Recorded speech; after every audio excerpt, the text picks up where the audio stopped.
Gujarat's #1 engineering university, Sankalchand Patel University, 9642706257.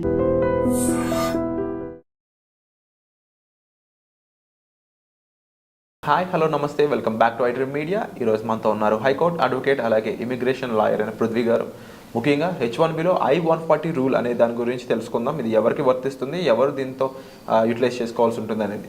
Hi sir. Hi sir, H1Bలో I-140 rule ఇది ఎవరి కోసం క్రియేట్ చేయడం జరిగింది? ఈ రూల్తో ఎటువంటి పనులు అవుతాయి? ఈ రూల్ ఎవరు తెలుసుకోవాలి ముఖ్యంగా? I-140 ఈ అప్లికేషన్ ఏదైతే ఉందో ఇప్పుడు మనం ఇంట్రడ్యూస్ చేసేటప్పుడు గవర్నమెంట్కి మన లేబర్ రెగ్యులేషన్స్ ఇంట్రడ్యూస్ చేసేటప్పుడు ఎంప్లాయర్కి ఎంప్లాయీ రిలేషన్షిప్ అంటే ఇట్స్ లైక్ రికమెండేషన్ లెటర్ అని చెప్పచ్చు, రెఫరెన్స్ లెటర్ అని చెప్పచ్చు.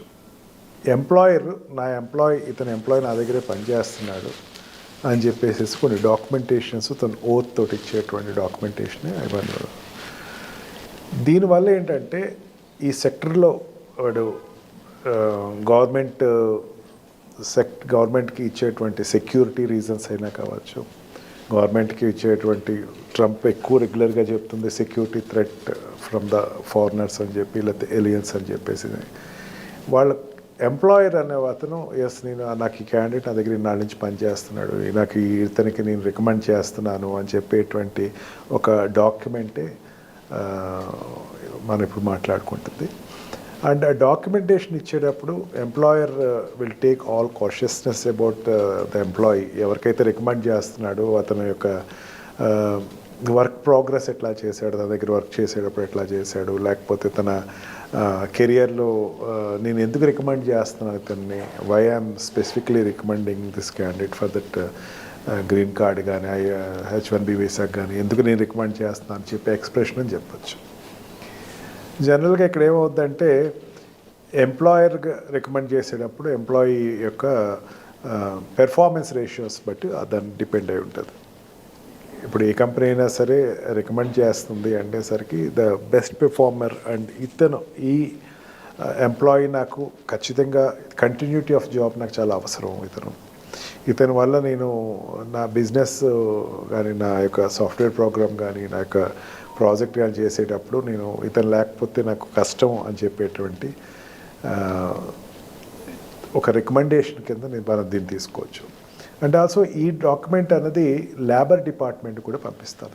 దీంట్లో లేబర్ డిపార్ట్మెంట్లో ఎంప్లాయర్స్ ఎంతమందిని నువ్వు రికమెండ్ చేస్తున్నావు అని పేపర్స్ ఏదో ఒక స్టేట్మెంట్స్ ఉంటుంది. దాంట్లో నేను పలానా ABCD అని అతన్ని మీరు రికమెండ్ చేస్తున్నాను అని చెప్పేసి వీళ్ళకి మీరు అప్రూవల్ ఇవ్వచ్చు. మీరు లాట్కి పంపించేటప్పుడు నేను వీళ్ళకి ఐఎమ్ రిఫరింగ్ దీస్ పీపుల్ అనేసరికి లేబర్ డిపార్ట్మెంట్లో వాళ్ళ పేర్లు రిజిస్టర్ అవుతాయి. రిజిస్టర్ అయిన తర్వాత ఇది ఎప్పుడున్నా సరే US ఎన్నాళ్ళు వర్క్ చేసినా సరే ఈ 140 ఎవరు ఇచ్చారు, I-140 ఎవరు ఇచ్చారు అంటే పలానా మైక్రోసాఫ్ట్ ఇచ్చిందో, పలానా ఏదో ఒక సత్యం వాడు ఇచ్చాడో, లేకపోతే వాట్ వి కాల్డ్ ఈ సాఫ్ట్వేర్ కంపెనీ ఇచ్చిందో, లేకపోతే అండ్ ఆల్సో సైన్స్ ఈ మెడికల్ కంపెనీస్ ఇచ్చినాయో, ఫార్మా కంపెనీస్ ఇచ్చినాయో అనేది ఫస్ట్ ఎప్పుడు రిజిస్టర్ అవుతుంది. ఒకవేళ ఏదైనా సెక్యూరిటీ థ్రెట్స్ వస్తే, ఆ ఎంప్లాయీ వల్ల ఏదైనా సెక్యూరిటీ థ్రెట్ వస్తే కనుక ఇన్వెస్టిగేషన్ చేసేది ఎంప్లాయర్ మీద చేస్తారు. గవర్నమెంట్ డాక్యుమెంట్ అది. And security and defence modules అని చెప్పేసి ఇప్పుడు ఎక్కువ దాని గురించి చెప్తున్నారు. అంటే ఈ వచ్చినటువంటి ఫారినర్ కానీ లేకపోతే ఈ ఇమిగ్రెంట్ కానీ ఇతని గురించి మీరు చెప్పేటప్పుడు యూ నో హిమ్ పర్సనల్లీ అంటే verified all the documents pertaining to that employee. అతను అన్నీ నేను వెరిఫై చేశాను, నా దగ్గర ఉన్న వాళ్ళు చాలా బ్రహ్మాండంగా చేశాడు, ఇతనిది ఈ బ్యాక్గ్రౌండ్ నాకు ఇచ్చినటువంటి బయోడేటాస్ ఇవి అనే ప్రూఫ్స్ తోటి ఆ డాక్యుమెంట్స్ వేస్తారు. కాబట్టి వన్ వే ఆర్ అదర్ అతను ఎంప్లాయీకి సంబంధించినటువంటి ఒక రకమైనటువంటి ఫోర్కాస్టింగ్ అతను గవర్నమెంట్కి ఇస్తున్నాడు. It's government document. దానికి ఏదైనా మిస్ఫైర్ అయ్యి లేకపోతే ఇన్ఫర్మేషన్ పాయింట్ అతను ఇన్ఫర్మేషన్స్ తప్పు ఇచ్చాడు అని తేలితే కనుక ఎంప్లాయర్ ఏదైతే ఉన్నారో ఆ కంపెనీ మీద ఒక నిఘా పెట్టడం అనేది, లేకపోతే దాని మీద ఫర్దర్ యాక్షన్ తీసుకుంటాం అనేది జరుగుతుంది. అందుకని ఎంప్లాయర్ ఇచ్చేటప్పుడు చాలా కాషియస్గా ఇస్తాడు. ఎంప్లాయీని యాక్సెప్ట్ చేసేటప్పుడు కూడా ఎంప్లాయర్ చాలా ఇతను I'm not telling about the shell companies. అంటే ఇది చాలా క్రూషియల్ ప్రాసెస్ అలా కనిపిస్తుంది, ఎందుకంటే గ్రీన్ కార్డ్ అనేది ఒక సిటిజన్షిప్కి ఆధారభూతమైనది. అండ్ మరీ ముఖ్యంగా అమెరికాలో ఇంకా కంప్లీట్గా ఒక రైట్ అనేది ఆయనకి ఇచ్చే ముందు తీసుకునే ప్రొసెసర్ కాబట్టి చాలా డెప్త్ రీసెర్చ్ అనేది ఉంటుందంటారు ఇండివిజువల్ కూడా. ఖచ్చితంగా అతని పెర్ఫార్మెన్స్ ఎక్కడెక్కడ కంపెనీలోకి వచ్చాడు అనుకోండి, H1Bలో లేకపోతే L2లో L1లో L1 ఇచ్చాడు అనుకోండి. L1లో ఇచ్చిన తర్వాత వీళ్ళు ఇతనికి గ్రీన్ కార్డ్ని రికమెండ్ చేస్తున్నాను అంటే India is not recommending, or ఆ కంట్రీ ఏ కంట్రీ ప్యాటర్న్ కంట్రీ ఉన్నా ఆ కంట్రీ రికమెండ్ చేయట్లేదు, ఎంప్లాయర్ రికమెండ్ చేస్తున్నాడు. అంటే ఈ రిఫరెన్స్ ఇచ్చేటప్పుడు అతనికి పూర్తి పూర్వపురాలు, అతను నాకు జాబ్ చేసినప్పుడు ఇంత స్ట్రిక్ట్గా లేట్ అవర్స్ కూడా పనిచేశాడు, ఇంత స్ట్రిక్ట్గా నా ఎకానమీని పెంచాడు ఇతను, I can recommend him strongly. And also I know about his background, because whenever he take leaves he used to give explanation very క్లీన్గా ఇచ్చేవాడు అన్నది వెరిఫై చేసుకుని అతను గ్రీన్ కార్డ్ ఇవ్వచ్చు. గ్రీన్ కార్డ్ ఇవ్వటం అంటే పర్మనెంట్ రెసిడెన్సీ ఇచ్చినట్టు. ఇక్కడ అతను ఉండొచ్చు, ఇక్కడ మన అమెరికాలో ఉండొచ్చు. Employer is nothing but American person, American company. American ఇంకో అమెరికన్ రికమెండ్ చేస్తున్నాడు, ఇంకొక ఎన్ఆర్ఐనో లేకపోతే ఒక ఎంప్లాయర్నో రికమెండ్ చేస్తున్నాడు అంటే ఆ కాషియస్ 100% వాళ్ళు తీసుకుంటారు. ఇతను ఇక్కడ ఉండటం వల్ల నా కంపెనీకి డెవలప్ అవుతుంది అన్నది ఎకనామికల్ వాళ్ళ బిజినెస్ కోణంలో వాళ్ళు చూస్తారు. ఇవన్నీ చూసి ఒక గ్రీన్ కార్డ్కి అప్లై చేసేటప్పుడు కంపెనీ ఇస్తుంది. అన్లెస్ వాడు స్టాండర్డ్గా పనిచేసినటువంటి కొత్తగా వచ్చిన ఎంప్లాయీకి అయితే ఇవ్వదు ఎంప్లాయర్. అందుకే స్టాండర్డ్గా తన దగ్గర పనిచేసే వాళ్ళకి అతని పెర్ఫార్మెన్స్ చూసుకుని అతని యొక్క రేషియోస్ చూసుకుని వాళ్ళు రికమెండ్ చేయడం జరుగుతుంది. దాన్ని బట్టి గ్రీన్ కార్డ్ లాట్కి వెళ్తాడు. గ్రీన్ కార్డ్ లాట్కి వెళ్ళాడంటే రిఫరల్ ఎవరు ఇచ్చారు, పలానా వాళ్ళు ఇచ్చారు. రేపొద్దున ఏదైనా సరే అక్కడ 9/11 చాలా ఎక్కువ దుడుస్తారు. ఎప్పుడు రాకూడనటువంటి దౌర్భాగ్యం కంట్రీకి వచ్చిందని ఫీల్ అవుతూ ఉంటారు. అందుకని ఏంటంటే ఈ డాక్యుమెంటేషన్ అనేది చాలా స్ట్రిక్ట్ చేస్తారు. తర్వాత నుంచి ట్విన్ టవర్స్ ఇష్యూస్ దగ్గర నుంచి బాగా స్ట్రిక్ట్ చేయడం జరుగుతుంది. అందుకని ప్రతి డాక్యుమెంటేషన్ ఇండియన్స్ ఇంకొంచెం ఎక్కువ కాషియస్గా ఉండాలంటారు. డెఫినెట్గా కాషియస్గా ఉండాలి. మన ఎంప్లాయర్ మనల్ని రికమెండ్ చేసి గ్రీన్ కార్డ్ కోసం అప్లై చేస్తున్నాడు అనేసరికి we must be very much what you call trust believer to our company. Submitting of documents ఏ విధంగా ఉంటుంది సార్ ఇందులో? ఏది డాక్యుమెంట్స్ సబ్మిట్ చేయాల్సిన అవసరం ఏమైనా ఉంటుందా, ఏముంటుందంటే? ఒక లాట్కి వెళ్ళిన తర్వాత మనం చేయాల్సింది ఏమీ ఉండదు. ప్రతిదీ employer will take the care.